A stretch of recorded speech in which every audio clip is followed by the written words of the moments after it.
Metal Mind e hoje nós vamos falar sobre a decadência do petróleo e o crescimento das terras raras. O Brasil tem a segunda maior reserva de terras raras do mundo. No novo petróleo, nos próximos 10 anos, a troca-substituição do principal componente para composição de eletrônicos, como computadores e celulares, ou de carros elétricos, como o BYD, o Brasil é uma potência que possui muito desse componente, desses 17 componentes. Porém, aí reside a passividade no Brasil na economia mundial. A passividade do Brasil no que tange a produção de seus próprios recursos naturais, a transformação desses próprios recursos, na efetivação desses próprios recursos como matéria-prima de produtos exponenciais que vendem, que rodam fábricas, que movimentam o financeiro de países que representam grandes porcentagens do PIB nominal de grandes países produtores de seus próprios produtos, exportadores, enfim. O Brasil possui apoio estratégico só para os Estados Unidos, na produção e na separação de terras raras. Separação por quê? Ponto importante. Porque é aí que está a dificuldade em cuidar, em gerir esse tipo de componente, esses tipos de componente. É difícil separá-los.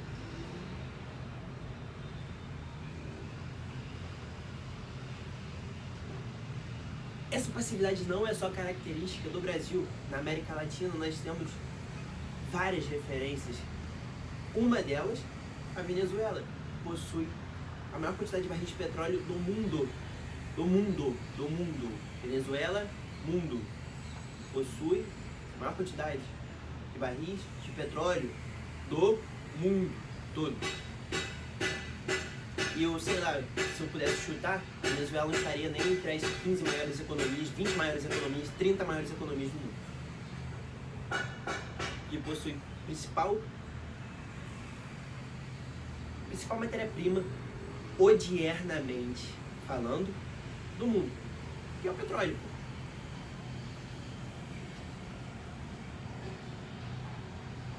Essa passividade é inerente a países da América Latina, visto que o Brasil é o maior país desse continente. E não é uma boa referência, não é uma referência positiva à transformação de seus recursos naturais em riqueza. Porque foi como eu falei no último vídeo. O Brasil é rico em recursos e pobre em resultados. Portanto, como nós vamos ver, ser uma boa referência para o nosso continente. Nós temos a maior floresta em território do mundo. Nós somos um dos maiores países do mundo em expansão territorial.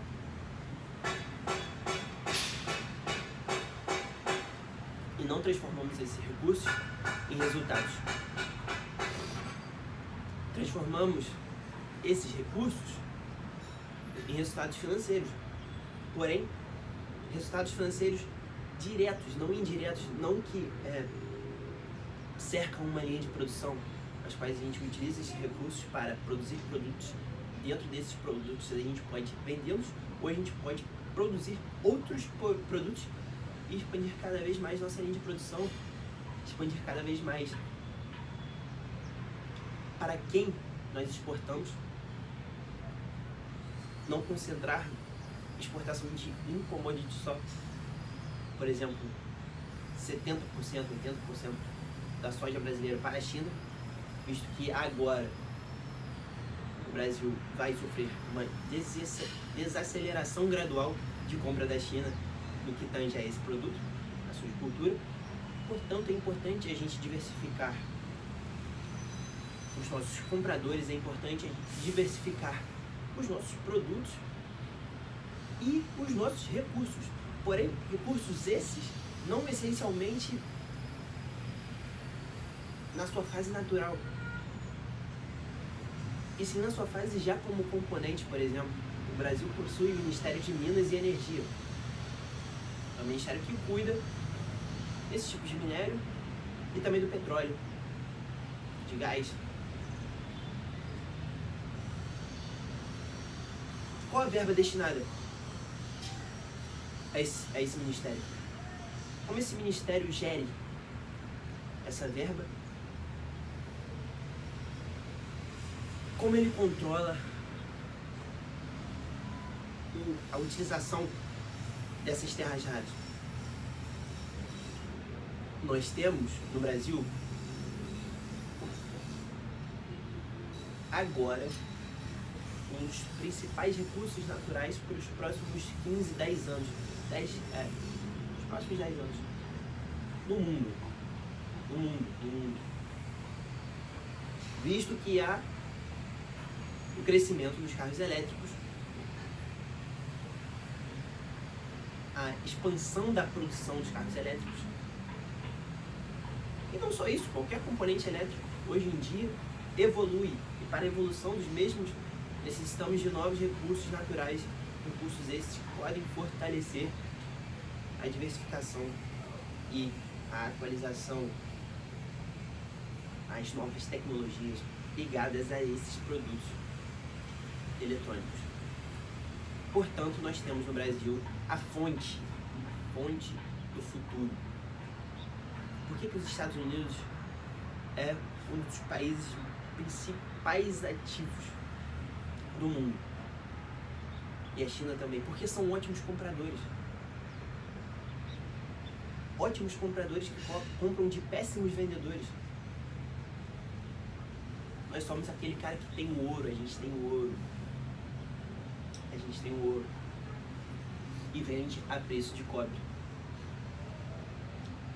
Perdão, e vende como se fosse cobre também. Vende a preço de cobre e vende como se fosse cobre. Por quê? Porque não valorizamos o que nós temos e focamos em demandar o nosso dinheiro, demandar o que nós movimentamos para focar na produção nacional. O Brasil não produz nacionalmente. Eu não consigo vir, não vem na minha mente agora um celular brasileiro. Não sei se existe. Computador brasileiro. Carro elétrico brasileiro.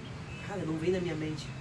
Não vem na minha mente. O Brasil tem sedes da BYD, porque a China mandou pra cá. Acho que a maioria sabe que a BYD não é brasileira. Nós não focamos na produção nacional. E aí vem o pessoal da economia falar: nós temos que valorizar a nossa economia local, a soberania nacional, na taxação de importações.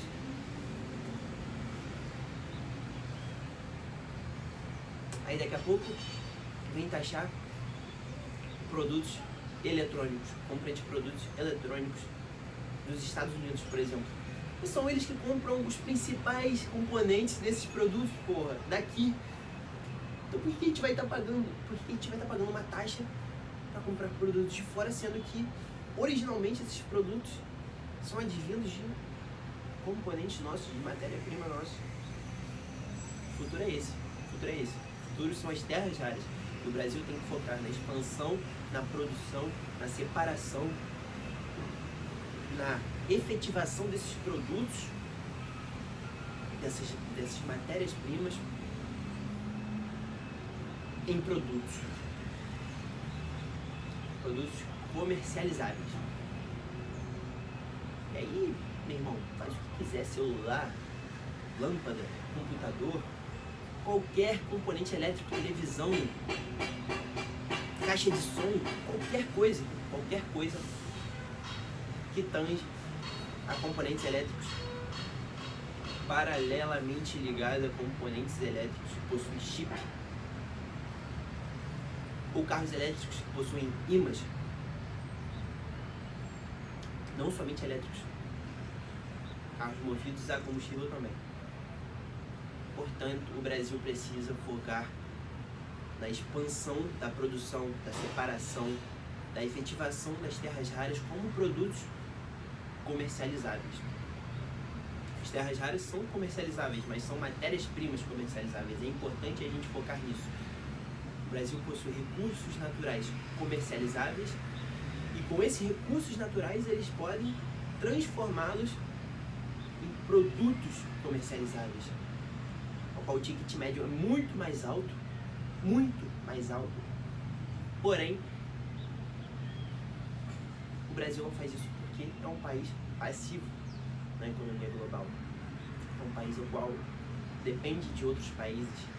Olha só, o Brasil mas fazendo parceria estratégica com os Estados Unidos, que deveriam ser nossos compradores futuramente, estão fazendo apoio estratégico aqui. Estratégico é só para eles, não é pra gente. Não é pra gente. Nós temos dinheiro para demandar essa autoprodução, essa produção nacional.